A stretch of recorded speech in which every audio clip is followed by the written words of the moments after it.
अरे मोहन, क्या बात है यार। आओ आओ, अंदर आओ, बैठकर बात करते हैं। नहीं रवि, फिर कभी आऊंगा। मैं तो यहाँ तुम्हारे पैसे वापस करने आया हूँ। इतनी जल्दी क्या थी मोहन? तुम ये पैसे आराम से बाद में वापस कर सकते थे। अभी करूँ या बाद में, वापस तो करना ही है।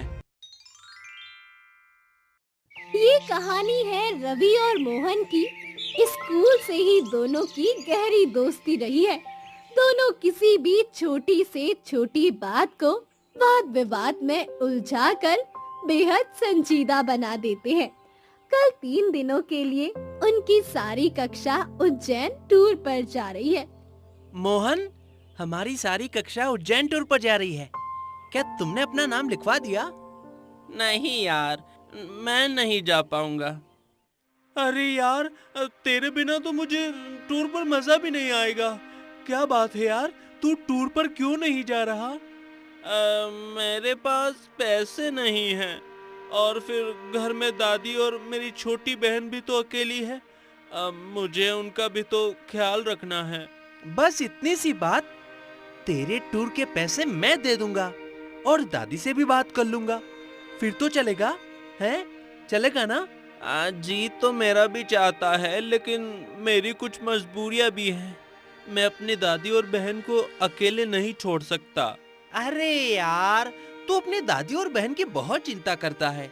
तू नहीं जानता, ये रिश्ते नाते हमें कमजोर बनाते हैं, हमारी तरक्की में रुकावट पैदा करते हैं। दादी और बहन को अपने हाल पर छोड़ दे और मेरे साथ चल। नहीं नहीं मेरे दोस्त, मेरा मानना है कि रिश्ते हमें इंसानियत सिखाते हैं। अगर हमें समाज में रहना है तो रिश्ते नाते, जिम्मेदारी, सामाजिक बंधन सब निभाने पड़ते हैं। मैं ये सब नहीं मानता। ये रिश्ते नाते, भाई बहन सब पैरों की बेड़ियां हैं और हमें आगे बढ़ने से रोकती हैं। अगर मैं इनमें ही उलझा रहा तो मैं अपने सपने कभी पूरे नहीं कर पाऊंगा। इन सब बेफजूल की बंदिशों के लिए मैं अपना भविष्य दांव पर नहीं लगा सकता। जिन्हें तुम पैरों की बेड़ियां कह रहे हो, यही सब हमें आगे बढ़ने के लिए प्रेरित करते हैं। इनके बिना जीवन नीरस हो जाएगा। यार, तुझसे इस विषय पर बहस करके जितना मुश्किल है। तू टूर पर चल रहा है, बस। मैं कुछ भी नहीं सुनना चाहता। दोस्ती पक्की है, लेकिन दोनों दोस्तों में विचारों की खाई बहुत गहरी है। शायद ही दोनों कभी किसी बात पर सहमत हुए हो। खैर, रवि ने उसके टूर के पैसे दे दिए और दादी से भी आज्ञा ले ली। लेकिन मोहन को टूर पर भी घर की चिंता सता रही थी। यार, सभी टूर के मजे ले रहे हैं और तू यहाँ उदास बैठा है। क्या सोच रहा है यार? बोल ना। घर के बारे में सोच रहा हूँ। पता नहीं दादी और मधु का क्या हाल होगा। आज से पहले मैं एक दिन के लिए भी उनसे दूर नहीं हुआ। पता नहीं दोनों का क्या हाल होगा। अभी एक दिन भी नहीं हुआ तुझे यहाँ आए हुए और तू यहाँ बैठा घर बार की चिंता में डूबा हुआ है। अब समझा, तू यहाँ बैठा टूर के पैसों के बारे में सोच रहा है। अरे यार, वो तुझे वापस देने की कोई जरूरत नहीं है। यारी दोस्ती में सब चलता ही रहता है। क्यों वापस करने की जरूरत नहीं है? मैं ये पैसे तुझे जल्दी ही लौटा दूंगा। मेरा जमीर ये गवारा नहीं करता कि तेरे पैसे वापस न करूं। ठीक है, जब तेरा मन करे तब लौटा देना। अभी तो टूर का मजा ले। टूर वापस लौट आया। मोहन और रवि भी लौट आए। रवि के लिए सभी कुछ सामान्य रहा, लेकिन मोहन चिंता में डूब गया। क्या बात है मोहन, जब से वापस लौटा है तू गुमसुम सा है। कोई बात है क्या जो तू मुझे बता नहीं रहा? ऐसी कोई बात नहीं है दादी। कोई तो बात है जो तू छिपा रहा है। रवि से किसी बात पर झगड़ा हो गया है क्या? नहीं, ऐसी बात नहीं है दादी। रवि ने मेरे टूर के पैसे दिए थे, उनको कैसे चुकाऊंगा, बस यही सोच रहा था। कितने पैसे देने हैं बेटा?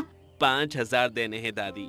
मैं जल्दी से जल्दी इस बोझ से मुक्ति पाना चाहता हूँ, पर कैसे होगा ये? 5,000 कहाँ से आएंगे? बस इतनी सी बात, तू चिंता मत कर, मैं अभी लाई। दादी अंदर जाकर एक गुल्लक उठाकर लाती है और उसे मोहन को दे देती है और कहती है, ले बेटा, देख कितने पैसे हैं इसमें, 5,000 निकाल के रवि को दे देना। ज्यादा दिनों तक तो इस एहसान का बोझ नहीं उठा पाएगा। जितनी जल्दी हो सके रवि को उसके पैसे वापस कर दे। सच कह रही हो दादी। मैं समझ नहीं पा रहा कि मेरा मन बेचैन क्यों है। लेकिन दादी, ये गुल्लक में तो हमने मधु की शादी के लिए पैसे इकट्ठा किए हैं। मधु की शादी में अभी बहुत समय है, तब तक तो हम बहुत पैसा इकट्ठा कर लेंगे। पहले तो इन पैसों से रवि का एहसान चुका दे। मेरे बच्चे, पैसे तो हम कभी भी चुका सकते हैं, लेकिन एहसान का बोझ पैसों के बोझ से बहुत भारी होता है। मेरे बच्चे, जा जा जल्दी दे आ रवि के पैसे। इसके बाद मोहन रवि के घर पैसे वापस करने जाता है, जहां रवि के घर पर रवि के पिताजी रवि को समझाते हुए, देखो बेटे, इस दुनिया में पैसों से बढ़कर कुछ भी नहीं है। पैसे पास हो तो बेगाने भी अपने बन जाते हैं। मैं ये समझ गया पिताजी। मैंने पैसों को हमेशा हर रिश्ते से ऊपर रखा है। शायद दोस्ती से ऊपर नहीं, है ना? तभी तुमने मोहन के उज्जैन टूर के पैसे भरे? हाँ? नहीं पिताजी, आप गलत समझ रहे हैं। मैं बिल्कुल ठीक समझ रहा हूँ। ऐसा करके तुम मोहन को कमजोर बना रहे हो। मोहन को अपनी जरूरत पूरी करने के लिए खुद संघर्ष करने दो। मोहन मेरा बचपन का दोस्त है, मैं तो बस उसकी मदद करना चाह रहा था। आज तुमने मोहन की मदद की है, इसके बाद जब भी मोहन को पैसों की जरूरत होगी, वो तुम्हारी तरफ मदद की उम्मीद से देखेगा। तुम कब तक उसकी मदद करोगे? हाँ? ठीक है पिताजी, मैं आगे से इस बात का ख्याल रखूंगा। बेटा, तुमने आगे चलकर व्यापार करना है, बहुत धन कमाना है। मोहन जैसे कितने ही दोस्त तुम्हारी जिंदगी में आएंगे जाएंगे। तुम्हें इन सब से किनारा करके आगे बढ़ना है, समझा बेटा? तभी मोहन रवि को आवाज लगाता है, जिसे सुनकर रवि बाहर आकर देखता है मोहन खड़ा है। अरे मोहन, क्या बात है यार? आओ आओ, अंदर आओ, बैठकर बात करते हैं। नहीं रवि, फिर कभी आऊंगा। मैं तो यहाँ तुम्हारे पैसे वापस करने आया हूँ। इतनी जल्दी क्या थी मोहन? तुम ये पैसे आराम से बाद में वापस कर सकते थे। अभी करूँ या बाद में, वापस तो करना ही है। लेकिन तू तो कह रहा था कि तुम्हारे पास पैसे नहीं है, फिर इतनी जल्दी पैसों का इंतजाम कैसे किया? दादी के पास एक गुल्लक थी, जिसमें थोड़े थोड़े करके वो पैसे जमा करती थी मधु की शादी के लिए। तो क्या तुमने जो पैसे मधु की शादी के लिए जमा किए थे, आज तू गुल्लक तोड़कर मुझे देने आया है? मधु की शादी में अभी बहुत समय है, जब तक और पैसे जोड़ लूंगा। लेकिन अभी ये कर्ज उतारना जरूरी था। क्या बकवास कर रहा है तू? दोस्ती में कर्ज कैसा? रवि मेरे दोस्त, अगर ये पैसे तुमने अभी मेहनत से कमाए होते तो तुमको कोई फर्क नहीं पड़ता। लेकिन ये पैसे तेरे पिताजी की मेहनत के हैं। इस कर्ज में मेरी रातों की नींद उड़ा दी थी। ये लो, पकड़ो अपने पैसे। इस लड़के के बारे में मैं गलत था। बड़ा ही खुददार बच्चा है। शायद इसने हमारी सारी बातें सुन ली हैं। रवि शहर के एक प्राइवेट कॉलेज में दाखिला लेता है और मोहन शहर के एक सरकारी कॉलेज में। अक्सर बस से जाते हुए दोनों एक दूसरे को मिल जाते थे। यार मोहन, तो सरकारी कॉलेज में क्यों गया? तुझे तो पता ही है कि वहाँ पढ़ाई के नाम पर नील बट्टे सन्नाटा होता है। रवि, मैं प्राइवेट कॉलेज का खर्चा नहीं उठा सकता यार। अपने लिए तो सरकारी कॉलेज ही ठीक है। अरे मोहन, तू कहे तो मैं तेरे कॉलेज की फीस भर सकता हूँ। नहीं रवि, मैं यही ठीक हूँ। तुमने आगे क्या सोचा? क्या करोगी कॉलेज खत्म करके? मैं कॉलेज खत्म करके खेती करूंगा। खेती में नए नए प्रयोग करूंगा और सिखाऊंगा। बच्चों को शाम को पढ़ाऊंगा, दादी की सेवा करूंगा। क्या इतना पढ़ने लिखने के बावजूद तू फिर से मिट्टी में मिट्टी होना चाहता है? तू पागल हो गया है क्या? तुम मेरे साथ शहर चलना, हम बिजनेस करेंगे। मेरे भी माता पिता हैं, मैं कभी उनके लिए अपने भविष्य को दांव पर नहीं लगवाऊंगा। मेरी सोच तेरी जैसी नहीं है। मैं अपनों के करीब रहना चाहता हूँ, उनकी सेवा करना चाहता हूँ।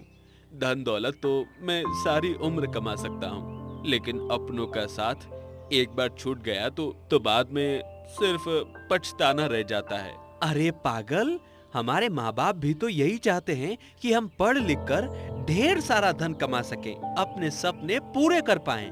अब मौका मिला है तो मैं इन बेकार के रिश्तों में फंसना नहीं चाहता। मैं तो बहुत सारी दौलत कमाना चाहता हूँ और इसके लिए मैं कोई भी कुर्बानी देने के लिए तैयार हूँ। मैं शहर जाकर बिजनेस करूँगा। कॉलेज की पढ़ाई पूरी होने के बाद दोनों दोस्तों के रास्ते अलग हो जाते हैं।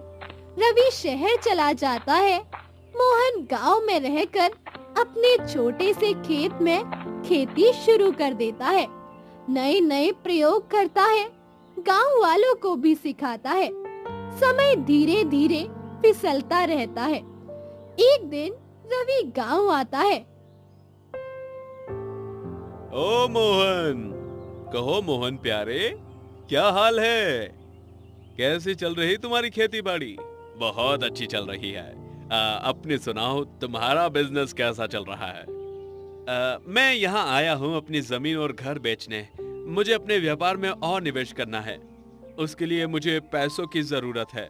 अरे भाई, तुम घर बेच दोगे तो फिर तुम्हारे माँ बाप कहाँ रहेंगे? हाँ, उनके लिए मैंने एक घर किराए पर लिया है, वहीं रहेंगे अब दोनों। अरे रवि भाई, लेकिन ये तुम अच्छा नहीं कर रहे हो। अपना घर बेचकर अब वो किराए के घर में रहेंगे। अरे उन्हें यहीं गांव में रहने दो। वो दोनों गांव में क्या करेंगे?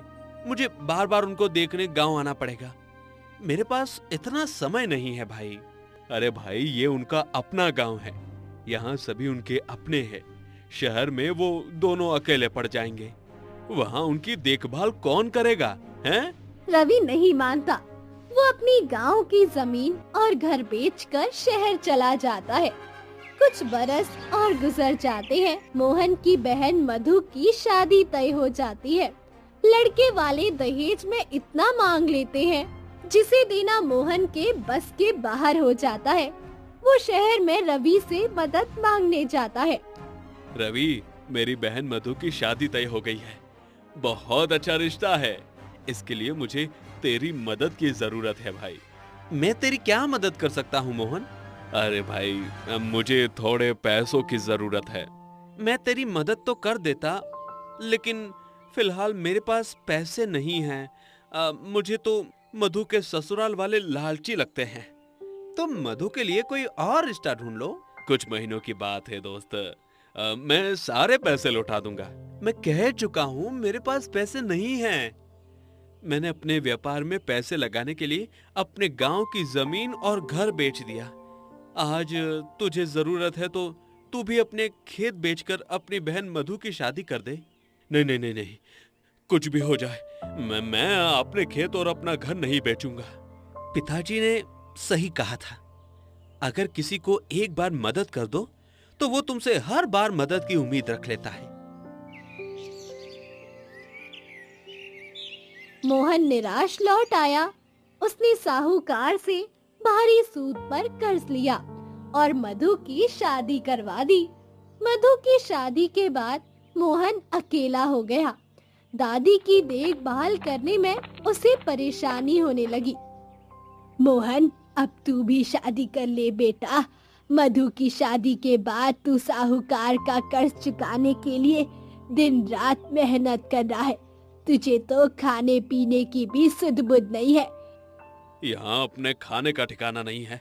एक और सदस्य घर में आ जाएगा तो बोझ बढ़ जाएगा।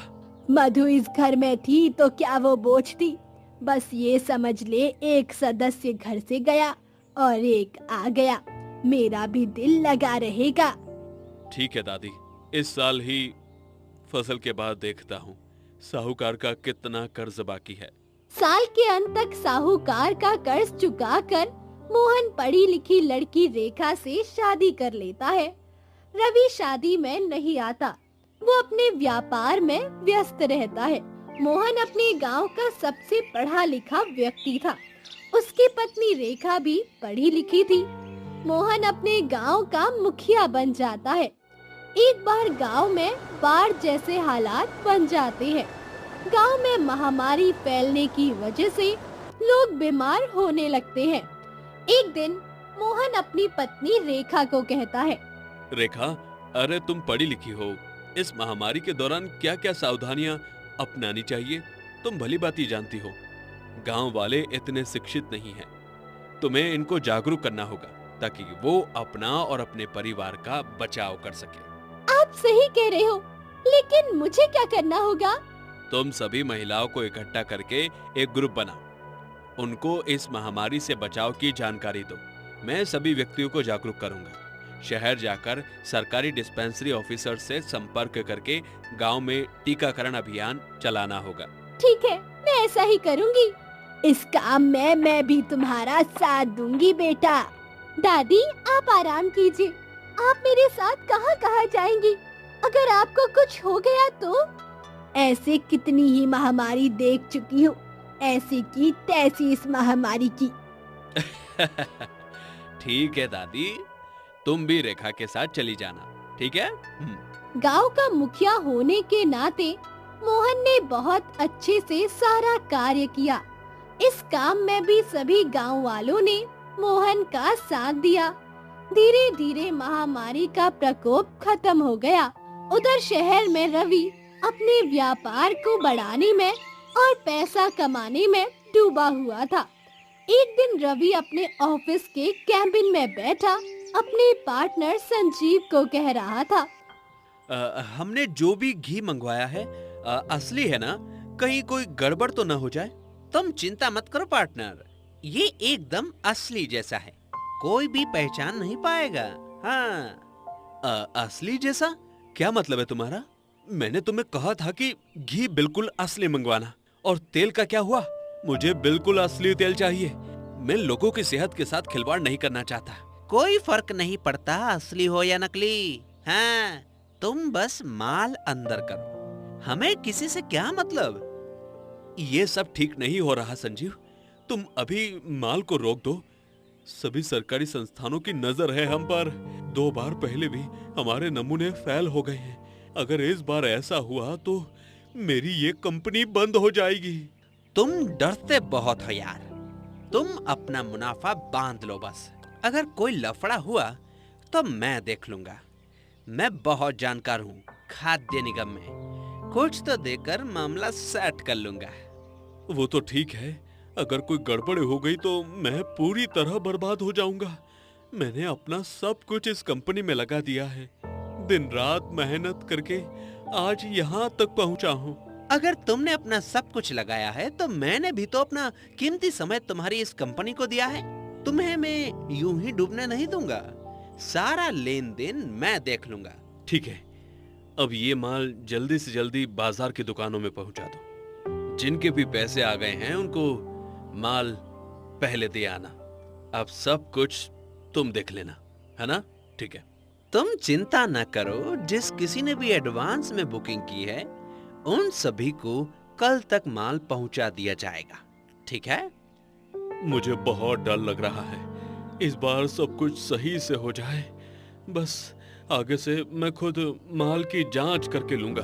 तुम्हें इतना अच्छा माल और वो भी आधे से भी कम दाम में मिल रहा है, और क्या चाहिए? ये सारा बिक गया तो मुनाफा छप्पर फाड़ के बरसेगा। हाँ। जोखिम भी बहुत है। इस बार मेरा सब कुछ दांव पर लगा है।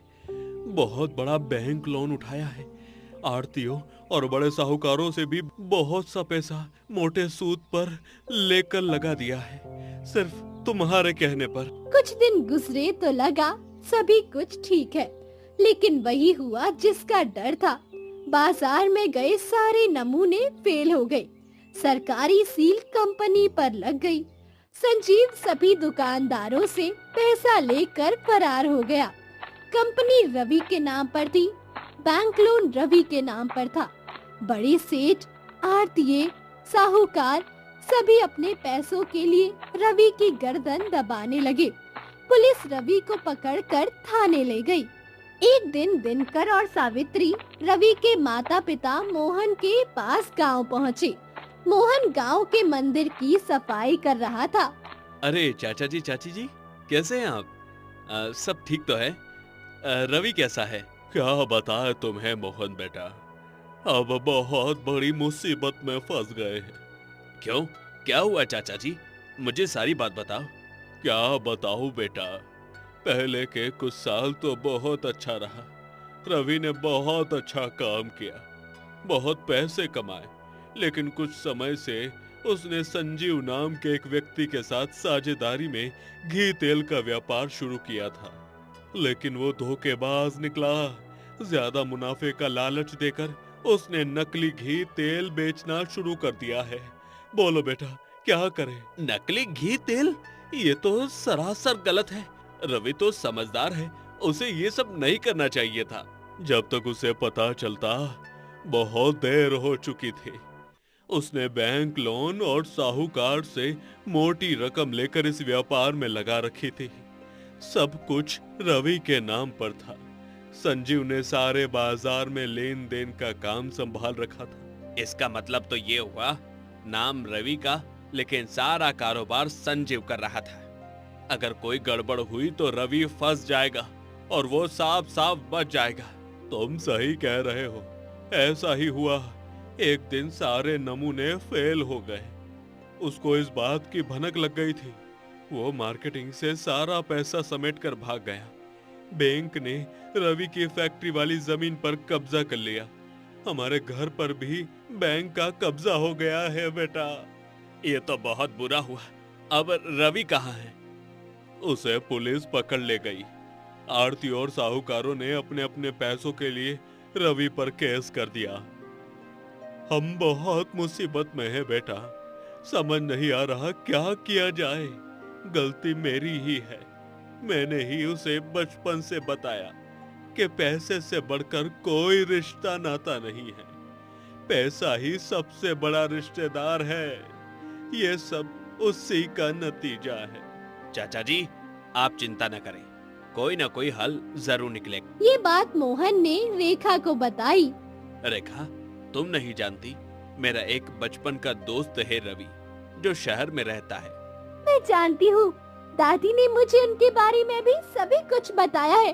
फिर मोहन रेखा को सारी बात बताता है, जिसे सुनकर रेखा मोहन को इसका हल बताती है, जिसे सुनकर मोहन बड़ा खुश होता है।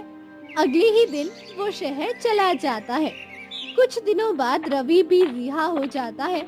दिनकर जी रवि को मिलते हैं, सब कुछ बताते हैं, जिसे सुनकर रवि गांव पहुंचकर मोहन के घर जाता है। मोहन, मैं तुम्हारा ये एहसान जिंदगी भर नहीं चुका पाऊंगा।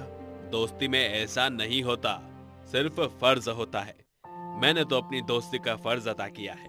हाँ, मुझे यकीन नहीं आ रहा कि सभी आड़तियों और साहूकारों ने अपना केस वापस कैसे ले लिया।